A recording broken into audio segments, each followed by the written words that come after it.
Bienvenue dans cette vidéo qui va vous entretenir sur l'architecture matérielle d'un ordinateur. La leçon concerne les élèves de la classe de terminale ACD. Alors, à la fin de cette leçon, chacun de vous doit connaître c'est quoi un ordinateur. C'est quoi l'architecture matérielle d'un ordinateur, encore appelé en anglais hardware. Chacun de vous doit connaître les éléments du hardware. Chacun de vous doit connaître c'est quoi un périphérique et les types de périphériques qu'on rencontre dans un ordinateur avec des exemples. Chacun de vous doit connaître c'est quoi l'unité centrale, la présentation de l'unité centrale et le rôle que joue l'unité centrale dans un ordinateur. Par la suite, nous allons nous intéresser à quelques composants internes de l'unité centrale. En l'occurrence, chacun de vous doit connaître c'est quoi le processeur ou microprocesseur. Chacun de vous doit connaître c'est quoi une mémoire, les types de mémoire que nous rencontrons dans un ordinateur. Chacun de vous doit connaître c'est quoi un bus et les types de bus que nous rencontrons dans un ordinateur. Et enfin, chacun de vous doit connaître c'est quoi une carte d'extension, bien évidemment avec des exemples. À la question de répondre c'est quoi un ordinateur, je vais dire un ordinateur est un appareil électronique programmable permettant le traitement de l'information à une très grande vitesse.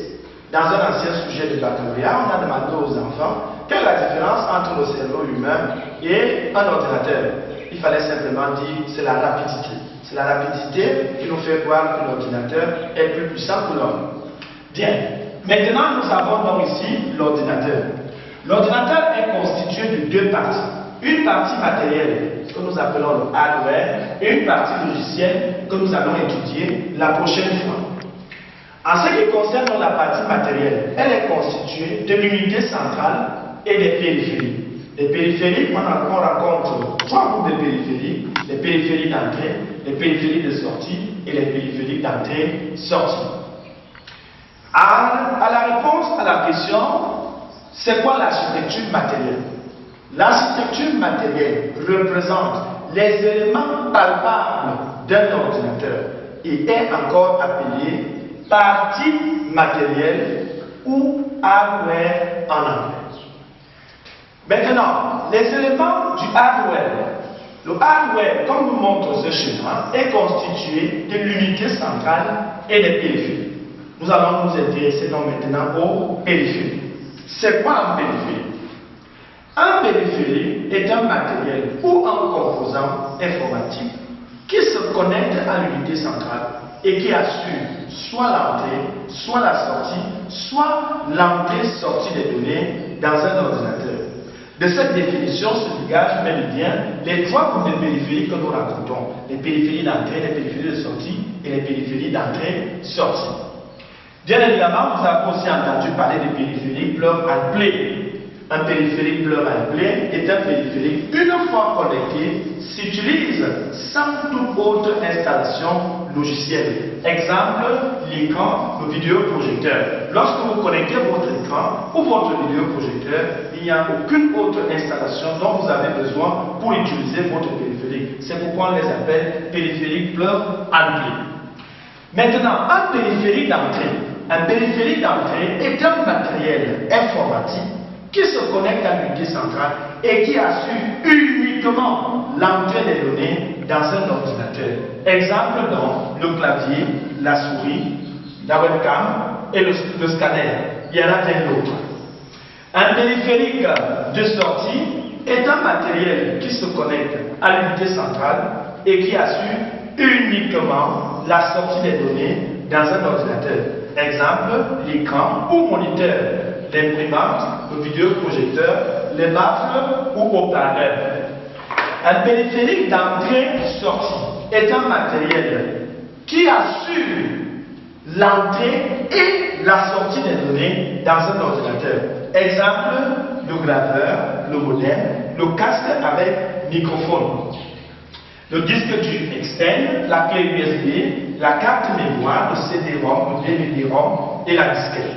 Ici, je voudrais apporter quelques petites précisions.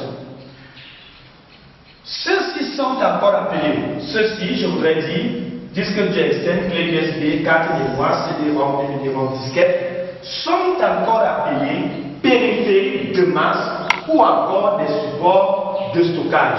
Si on vous demande de citer un exemple de support de stockage, vous allez citer donc disque dur externe, la clé USB, la carte mémoire, le CD-ROM, le DVD-ROM ou disquette. Mais ces périphériques sont d'abord des périphériques d'entrée et sortie. À la différence avec ceci, c'est que eux, ils stockent l'information. Bien. Maintenant, nous allons nous intéresser à l'unité centrale. L'unité centrale est un boîtier métallique qui permet de regrouper tant les composants internes qu'externes d'un ordinateur. On a appris aux enfants à l'école primaire que l'unité centrale était le cœur de l'ordinateur. Non, nous voulons vous dire que c'est le centre de regroupement de tous les composants d'un ordinateur. L'unité centrale, donc, a sa face avant. On peut trouver le bouton marche-arrêt, l'entrée du lecteur CD, la DVD. On peut trouver sur la face avant d'un ordinateur l'entrée son. On peut trouver l'entrée USB. On peut trouver aussi l'entrée de la disquette.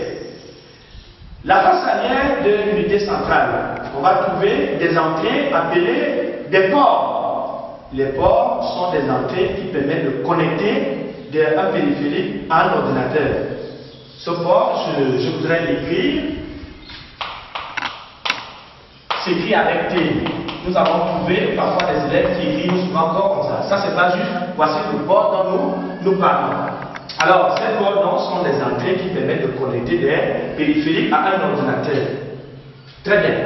Alors, la face arrière, on peut trouver le port PS2 qui permet de connecter la souris au clavier, le port USB ou un périphérique USB, le port VGA qui permet de connecter l'écran ou le vidéoprojecteur, le port réseau qui permet de connecter le câble réseau, le port imprimante qui permet de connecter une imprimante. Il y en a bien d'autres. Bien. Maintenant, nous allons nous intéresser à quelques composants internes de l'unité centrale. Et parmi ces composants internes, nous allons nous intéresser au processeur, encore appelé microprocesseur. Et par définition, le processeur, c'est un composant électronique qui assure la coordination, le contrôle, l'exécution et le traitement des instructions dans un ordinateur. Le rôle du processeur dans un ordinateur est de contrôler, traiter, exécuter, coordonner, contrôler les instructions dans un ordinateur. Le processeur a des parties, deux parties. Une partie appelée unité de contrôle et une partie appelée unité arithmétique et logique. Donc deux parties. L'unité de contrôle et l'unité arithmétique et logique. Le processeur ou microprocesseur a des caractéristiques. Nous allons, ces caractéristiques, on peut citer la fréquence qui est la caractéristique principale. Et à côté de ça, je peux aussi citer le type de processeur. Il y en a bien d'autres, mais voilà les deux caractéristiques fondamentales du microprocesseur. D'abord la fréquence et ensuite le type de processeur. Il y a les Intel, il y a les Celeron, il y a les Pentium. Maintenant, le microprocesseur a une unité de mesure. L'unité de mesure du microprocesseur, c'est le Hertz. Vous allez voir un abrégé HZ. Donc voilà, d'une manière générale, en ce qui concerne le processeur, encore appelé microprocesseur. Maintenant, la mémoire. Par définition, la mémoire est un composant qui permet le stockage et la restitution d'une donnée. Ça veut dire, une mémoire doit être capable de garder une information, elle doit être capable de me redonner cette information lorsque j'ai besoin. Le rôle de la mémoire dans un ordinateur est d'assurer le stockage et la restitution de l'information. Bien évidemment, une mémoire a des caractéristiques. Et la caractéristique fondamentale d'une mémoire, c'est sa capacité. La capacité est la première caractéristique d'une mémoire. À côté de ça, on peut citer aussi le temps d'accès à l'information. Il y a des mémoires qui sont promptes à nous donner l'information et des mémoires qui vont prendre un peu de temps et ça fait partie des caractéristiques d'une mémoire. L'unité de mesure de la mémoire, c'est l'octet, en abrégé O. On a vu les élèves parler du kilo-octet, du méga-octet, du giga-octet. Ce sont là les multiples de l'octet. Bien, maintenant les types de mémoire. Nous allons raconter 3 types de mémoire en informatique. Nous allons raconter les mémoires vives, les mémoires mortes et les mémoires de masse. Exemple des mémoires vives, la RAM. Exemple des mémoires mortes, la ROM. Exemple des mémoires de masse, la clé USB, le disque dur externe, la carte mémoire, la disquette. Maintenant, je voudrais m'attarder un peu sur ces deux types de mémoire qui sont fondamentalement utilisés dans un ordinateur. Il y a une petite différence entre ces deux mémoires. Les deux assurent d'abord le stockage des données. Ça veut dire au départ, autant que moi, ces deux types de mémoire assurent le stockage des données. Maintenant, qu'est-ce qui caractérise la mémoire vive et qu'est-ce qui caractérise la mémoire morte? RAM signifie d'abord Read Random Access Memory. Random Access Memory. Et ROM signifie Read Only Memory. La mémoire vive, elle stocke l'information durant le temps de travail. En absence du courant électrique, cette mémoire perd l'information.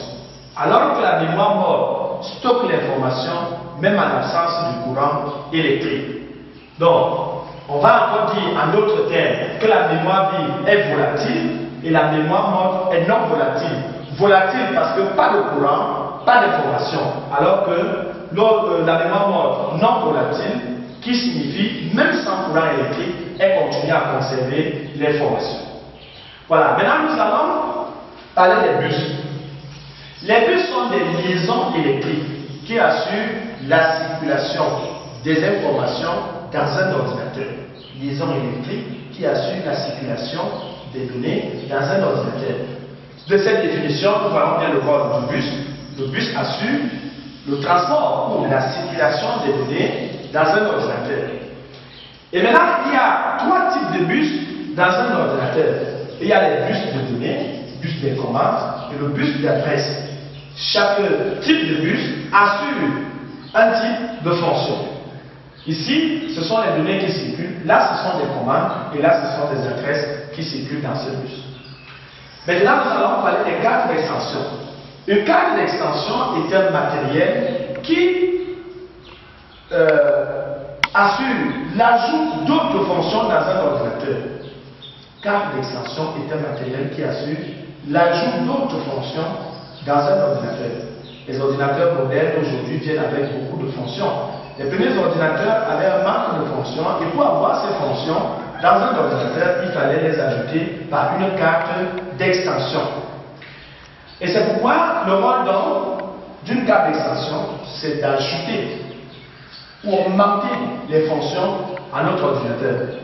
Et il y en a bien des exemples de cartes d'extension.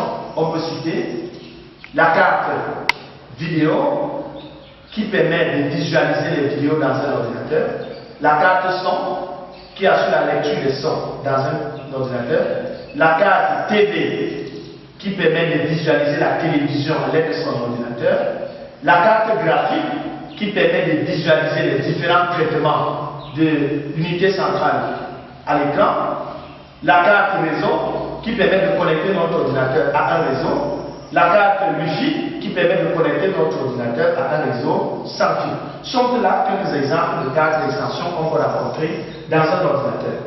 Voilà d'une manière générale ce sur quoi j'ai prévu notre entretien d'aujourd'hui. Je vous invite à partager cette vidéo pour que le maximum d'élèves continuent à suivre les enseignements, même étant à la maison. On se revoit à la prochaine leçon. Cette fois, nous allons parler de la partie logicielle. Je vous remercie pour m'avoir écouté. Merci.